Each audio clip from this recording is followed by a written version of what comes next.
Real Pain. This is a new film that is written and directed by Jesse Eisenberg, who I did not know directed movies. I guess he directed a film previous to this. I actually didn't even know that Daniel Radcliffe was not in this movie.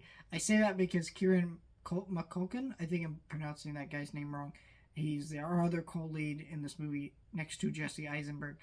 He looks so much like Daniel Radcliffe that I just assumed that he was Daniel Radcliffe from seeing the trailers. This is a film I didn't really know much about going into it, and I guess maybe it's because I was a little bit tired today. I kind of felt a little grumpy watching this movie for a little bit of it. I was like, where's this film going? I didn't really know anything about it. Like I said, I didn't know Jesse Eisenberg directed this film or whatever. And then by the time I got to the end, this movie had completely won me over. This is a film that you can tell is deeply personal to the people involved with this film, and possibly the people who star in this film. Essentially, this film is about these two cousins. They go to Poland, just kind of to reconcile with the loss of their grandmother, who was someone who was a Holocaust survivor. And them being Jewish, it's kind of a part of their identity that they're just kind of looking to face. And this film is a comedy, but it isn't laugh out loud funny, right? It's not kind of those. It is very much Jesse Eisenberg's sense of humor in this film. If you know his sense of humor, it's very, there's a lot of it can be situational, lines of dialogue, stuff like that, but it's very subtle. This movie is mostly about the deeper layers of emotion of what the Holocaust in retrospect means for these people who are Jewish, what that meant for them, what it means for, these are people who deal with real hardships, so what does that mean for them who are dealing with other types of hardships in their lives, things like that.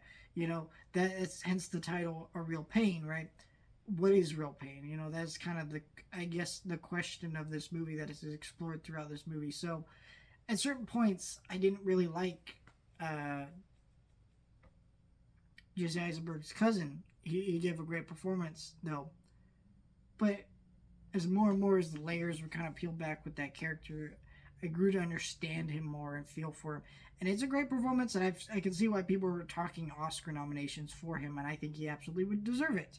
Not necessarily, I don't know if he'd win for it, but it's a very strong performance because he wears so much on his face. He's very funny. He's very abrasive.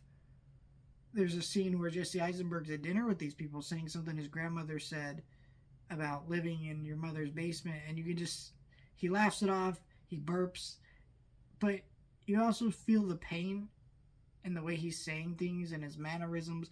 It's a very well done scene, and it just shows you a lot about this character, and it's a very powerful movie that, obviously I'm not Jewish, but I could relate to certain ideas of my own people's history and having to grapple with that, losing a family member, what that means, certain ideas, certain other things.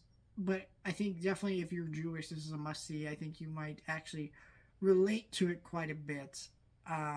Obviously, I can't speak to that too much, not being Jewish, but it's something that I could see maybe that reaction being possible.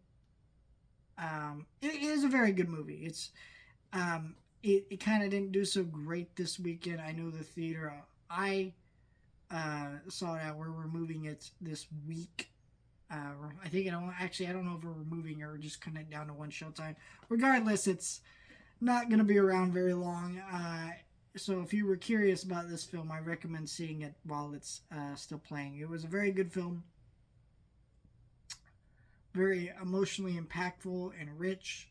I think if you like those kind of movies, check this one out.